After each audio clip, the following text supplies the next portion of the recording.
I want to talk a little bit about Module 2. I just finished reviewing your responses, and it's 12:30 at night in the middle of a rainstorm. But I did want to get this done as soon as possible, so we'll refer to some notes that I had. The first one we talked, or we reviewed the video by Dr. Ingersoll, and just some interesting statistics and information when we talk about the ballooning of teaching, and we also talked about the greening of teaching. And I think the panel discussion also talked a lot about things we can do to mentor our new teachers and to help them stay in the profession. And some of you had some really good ideas of ways that you worked at mentoring new teachers, and I appreciated your sharing it with each other. The panel discussion was, basically philosophy about how we can give teachers more authority and more involvement in some of the instructional decision making. Some of you probably disagreed with some of his comments about there being enough math and science teachers, especially in rural Nebraska and I assume Iowa too, that it's very difficult to fill some of those positions. And it seems like, as several of you mentioned, getting away from the metro area, students have gone to the university, they want to come back to a town where some of those things are still occurring. Topic 6 then was effective meetings, and there really was considerable positive information from that book, and some of you, one of you had mentioned that you were doing that for the review of literature course that you're taking, or independent research, I guess. And so there were several strategies that you talked about in there.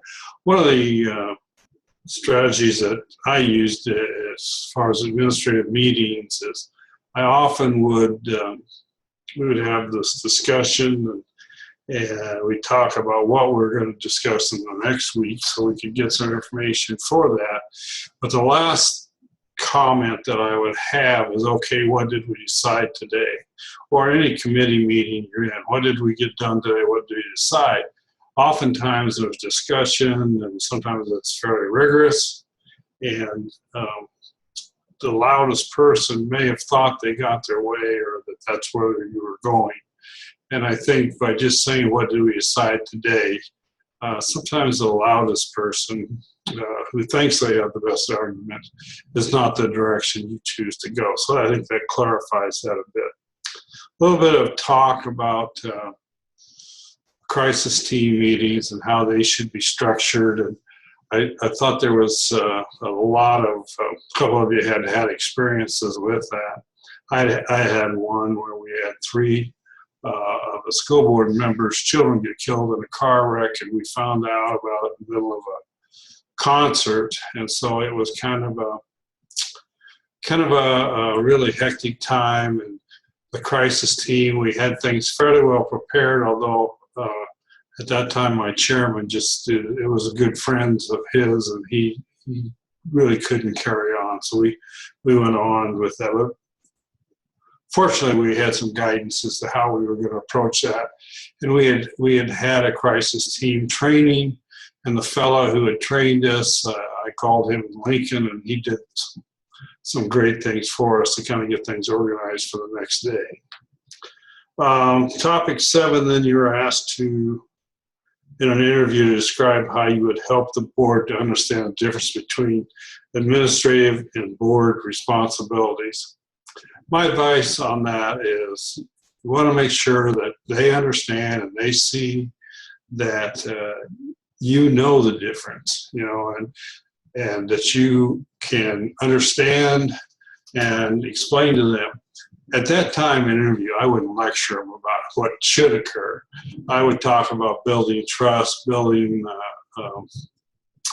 respect for each other, and being able to work together to make some consensus. And actually, 1 or 2 of you have had the oral comp, but this question almost always comes up in your oral comprehensive exam. So you might want to think about how you would answer that. Then topic 8 was finding board policies. And this activity was really to help you to understand that there are outstanding policies out there on the internet. Now, my word of advice would be to, you find a good policy, but make sure it doesn't contradict with a policy that you have. The first school I was superintendent at, they had done some of those things. They put together policies that they copied from others. I remember one says there will be no corporal punishment in the school district. And another place that says when there is corporal punishment, it will be administered by an administrator. So, obviously somebody hadn't reviewed that. I think it's wise to have an attorney review your policies annually. And one of the things that I think is a good strategy is to review quarterly one section of your policy book. And then it will take about 3 years, but then have your attorney review it. And I think that's a wise process. One of you did in one of your readings talked about the developing that the superintendent's responsibility was to develop a procedure manual for the administrators to implement board policy. And that sounds like an awfully good idea to me. I think helping the principals understand that what those procedures are going to be and how you're going to take it should be, a board policy should be fairly broad, like the blankety blank school district is going to make its facilities as available as possible for community use. That's a board policy. Administrative procedures then, well, we're going to charge into nonprofit organizations will not be a charge, but they're going to have to follow these procedures. The building will be checked out, blah, blah. And that's really the difference. And a lot of times those board policies, somebody in your responses mentioned that the section on board policies for the board members was 12 pages. Well, there's not going to be many board members that are going to read 12 pages of board policy. So I think I would just recommend doing a section of your policy at a time. Another item that I would recommend, and I probably mentioned this in another place, but we would try not to change any board policies except in the June board meeting. And I think that takes away the shoot from the hip attitude that sometimes you'll have a board member that will have. They'll think he can change, he or she, I should say, can change things because something happened last month. Well, that's not really how policies should work. And I did have an example where a board president's daughter got it, MIP, and of course, he thought our policy was too strict and wanted to change it immediately. Well, obviously, if you start doing that, then they're not really policies, they're just reactions. So overall, you all did really a pretty good job. Everybody's doing fine. I think one of the things that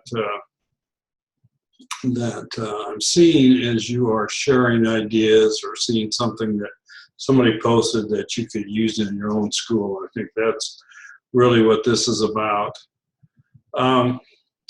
I do want to mention that I've added a time for the Zoom lesson for the unit or module 4. And so one of the times will be at 7 o'clock on Wednesday, I believe it's the 20th. And the other one will be the Tuesday morning at 8 a.m. or Thursday morning at 8 a.m. on the 21st. So I let me know which one you would prefer to attend. Thank you.